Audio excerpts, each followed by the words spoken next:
যে রাজনীতি করছে, ওর রাজনীতি করা ঘুঁচে যাবে, একটু অপেক্ষা করেন না, চিরতরের জন্য ভুলে যাবে। পুরোপুরা সাহেবে কোনো রাজনীতির রং ছিল না।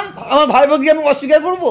নওশাদ সিদ্দিকীর মাথায় ক্যাটাল ভেঙে ওই যারা খাচ্ছিল দেখেছেন তো, একটা ছবি দেখেছেন তো, সিপিএম কেন ওদের সঙ্গে জোট করছে না এটা জানেন না?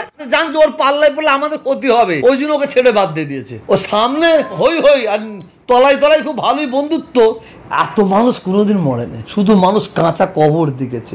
আপনার ভাইপো ঢোকার পরে এবার আমাদের মনে হয় কাঁচা কবর দেখতে হবে লাইন দিয়ে। মূর্খ জাহেল দিলে কাজ তো, তেরেঙ্গা খোর, গুটকা খোর, গুয়া খোর, মাতাল, ছিঁড়ছে গব্বর হব করে বকে যাচ্ছে।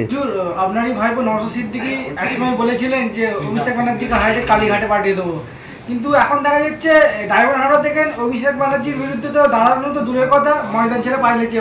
শোনো ভাই, নওশাদ সিদ্দিকী আর অভিষেক ব্যানার্জি ওসব আমরা কিছু জানি না, যেটা বাস্তব ঘটনা বলছি।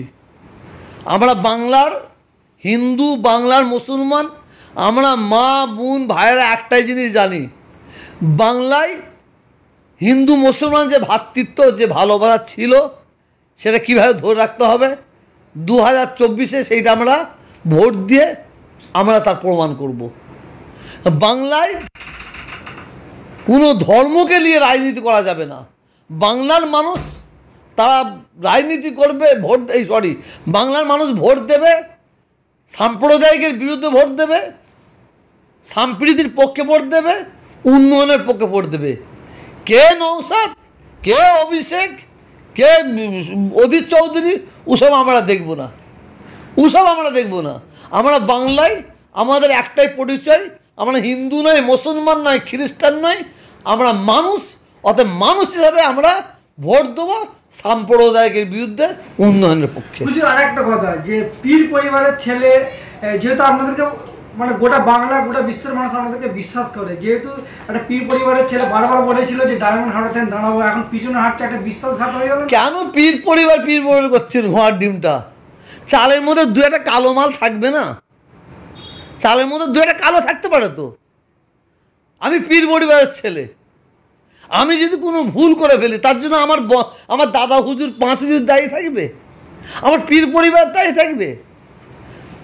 ও যে রাজনীতি করছে, ওর রাজনীতি করা ঘুঁচে যাবে, একটু অপেক্ষা করেন না।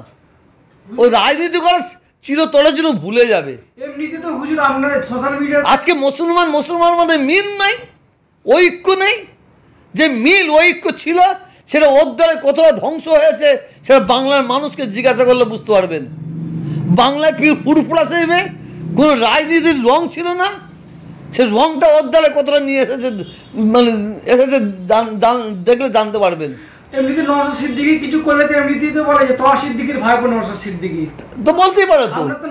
আমার ভাইপোকে আমি অস্বীকার করবো?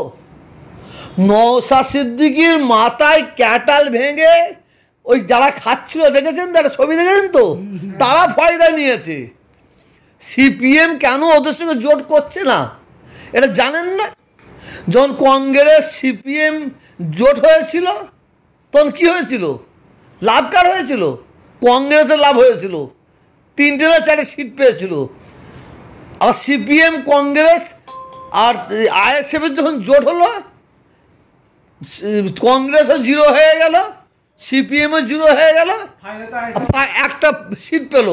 তো সিপিএম ছেলে খেলা নাকি? ওরা মাটি এমনি ছেড়ে দেবে? মাটি এমনি ছেড়ে দেবে? তাহলে তুমি তোমারটা বুঝতে পারো, ওরা ওরটা বুঝতে পারো না। আচ্ছা জানছো ওর পাল্লায় পড়লে আমাদের ক্ষতি হবে, ওই জন্য ওকে ছেড়ে বাদ দিয়ে দিয়েছে। এবারে কি লোকসভা ভোটের পরে কি নওশাদ সিদ্দিকীর রাজনৈতিক ক্যারিয়ার কি খতম হতে চলেছে? সেটা আমি জানবো না, সেটা পাবলিক বলে দেবে 24 সালে। এই ভোটে 24-এ বলে দেবে পাবলিক। আচ্ছা, বারবার নওশাদ সিদ্দিকীকে বলা হয় যে বিজেপির বি টিম হয়ে কাজ করছে, কি বলবেন? সেটা বাংলার প্রত্যেকটা মুসলমান বলছে, বাংলার প্রত্যেকটা মুসলমান বলছে, আমি বলিনি, আমি কোনোদিনই বলিনি। বাংলার মুসলমান বলছে। এত দরদ কিসের? শুভেন্দু অধিকারী, নওশাদ সিদ্দিকীর এত দরদ কিসের? কথা বলছেন না? ও সামনে একদম হই হই আর তলায় তলায় খুব ভালোই বন্ধুত্ব, এটা বাংলার মানুষ বুঝতে পারছে। হুজুর, গত মানে কালকে একটা ভিডিও দেখছিলাম, তো আপনি বলছিলেন যে নওশাদ সিদ্দিকী যেখানে ভোটে দাঁড়াচ্ছে সেখানে কাঁচা কবর হচ্ছে, একদম। কিন্তু অনেকেই বলছে এর আগে তো ভোটে রাজনীতিতে মানুষ মরেছে। ভারত স্বাধীন হওয়ার পর থেকে ভাঙড়ে যতবার ভোট হয়েছে এত মানুষ কোনোদিন মরেনি, বিশ্বাস করেন। আর ও যখন থেকে দাঁড়িয়েছে শুধু মানুষ কাঁচা কবর দিকেছে, কাঁচা কবর দিকেছে। তখন আমি দরবারে বসে আছি, আর ওই ডায়মন্ড হারবারে কিছু মানুষ এসে বললো হুজুর আমরা লাইন দিয়ে কাঁচা কবর দেখিনি, এই আপনার ভাইপো ঢোকার পরে এইবার আমাদের মনে হয় কাঁচা কবর দেখতে হবে লাইন দিয়ে। আমি বললাম দোয়া করছি আল্লাহ না করেন কাঁচা কবরও না দেখতে হয়, আর শ্মশানে ওই আগুন না দেখতে হয়, এটা দোয়া করি। তাহলে বলতে কি জানি নওশাদ যেখানে যাবে সেখানেই কবর। হ্যাঁ, সব মূর্খ জাহেলদের কাজ তো, সব তেরেঙ্গাখোর, গুটকাখোর, গুয়াখোর, মাতাল, তারা হই হই করছে। তারা একটা বলছে যে আমরা অধিকার ছিনিয়ে নিই। হ্যাঁ, অধিকার ছিনিয়ে নিচ্ছে। তিন ভাই তিন দিকে মুখ করাতে মিন নাই, এরা অধিকার নিয়ে আসবে। দু ভাই মিন নাই, এরা অধিকার নিয়ে আসবে। এ তেরেঙ্গাখোর, কেউ ছিঁড়ছে গপ করে বকে যাচ্ছে। কত বের না সমাজ কীভাবে দাঁড়াবে, আমাদের হিন্দু মুসলমান মিলনটা থাকবে না, আমাদের যে ভালোবাসার ছিল এটা থাকবে না, সাম্প্রদায়িক দাল ঢুকলে বাংলার কত বড় ক্ষতি হবে, শুধু ক্ষতিটা মুসলমানদের হবে, শুধু হিন্দুদের হবে, এটা বোঝার ক্ষমতা আছে? বাংলার সাম্প্রদায়িক আগুন জ্বললে শুধু মুসলমানদের মায়ের কোল খালি হবে, হিন্দুদেরও মায়ের কোল খালি হবে? শুধু মুসলমানরা মরবে, এই হিন্দুরা মরবে, মুসলমান মরবে? তো এটা তো বাংলার মানুষ জানে, যার জন্য বাংলার মানুষ সাম্প্রদায়িকের বিরুদ্ধে রুখে দাঁড়িয়ে আছে।